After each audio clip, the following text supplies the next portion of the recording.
বাইতুল মুকাররমের সম্মানিত খতিব মুফতি আব্দুল মালিক হাফিজাহুল্লাহকে নিয়ে নতুন করে চরম নোংরামিতে মেতেছে জামায়াত শিবিরের কুলাঙ্গার গুলো। আপনারা প্রত্যেকে দেখেছেন গতকাল ঈদের নামাজের পর মুফতি আব্দুল মালিক হাফিজাহুল্লাহ তারেক রহমান সাহেব এবং জনাব সালাউদ্দিন সাহেবের মাথায় টুপি পরিয়ে দিয়েছেন। এখন মুফতি আব্দুল মালিক সাহেব দেশের সর্বোচ্চ ক্ষমতাসীন সর্বোচ্চ সম্মানিত ব্যক্তির মাথায় এরকম টুপি পরিয়ে দেওয়ার পর জামায়াত শিবিরের কুলাঙ্গার বাহিনীগুলো মুফতি আব্দুল মালিককে নিয়ে অশ্লীল ভাষায় গালিগালাজ শুরু করেছে।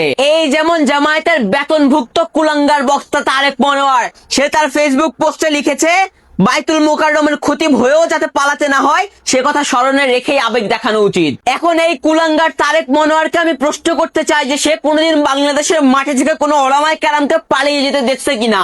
আরে বেটা, বাংলাদেশ থেকে পালানোর ইতিহাস তো রচনা করছিস তোরা নিজেরা। তোদের বাপ গোলাম আজম সর্বপ্রথম বাংলাদেশের ইতিহাসে দেশ থেকে পালিয়ে অন্য দেশে গিয়ে আশ্রয় নিয়েছে। অন্যদিকে যে আব্দুল মালিক এবং তাদের পূর্বপুরুষরা দিনের পর দিন লড়াই এবং যুদ্ধ করে বাংলাদেশকে স্বাধীন করছে, সেই আব্দুল মালিককে ইনডিরেক্টলি পালিয়ে যাওয়ার হুমকি দেখাস নাকি?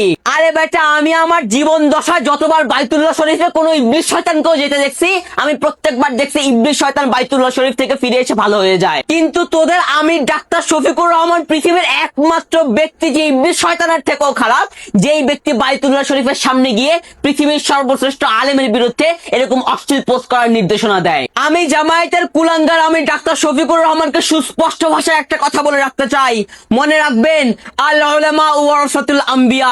সুতরাং আমরা নবী রাসূল কিংবা সাহাবায়ে কেরামদেরকে পেলে যে ধরনের সম্মান দেখাতাম, ঠিক একই সম্মান আমরা বর্তমান ওলামায়ে কেরামদেরকে দেখাচ্ছি। কিন্তু সেই ওয়ারাসাতুল আম্বিয়াদেরকে নিয়ে যদি আপনারা অশ্লীলতা ছড়ান, সেই আব্দুল মালিকদেরকে যদি আপনারা হুমকি প্রদান করেন, ইনশাআল্লাহ আপনাদের অস্তিত্ব এই বাংলাদেশ থেকে আমরা বিলীন করে দিব। সুতরাং ডাক্তার শফিকুর রহমান, আপনি নিজেও ভণ্ডামি ছেড়ে ভালো হয়ে যান, তার পাশাপাশি আপনার এই সকল অবৈধ কুলাঙ্গার সন্তানদেরকেও ভালো হয়ে যেতে বলুন। নাইলে একটা কথা সুস্পষ্ট ভাষায় মাথায় রাখেন, আপনাদের জামায়াতের মাথা পাওয়া যাবে টেকটাফে, শরীরের বাকি অংশ পাওয়া যাবে তেতুলিয়াতে।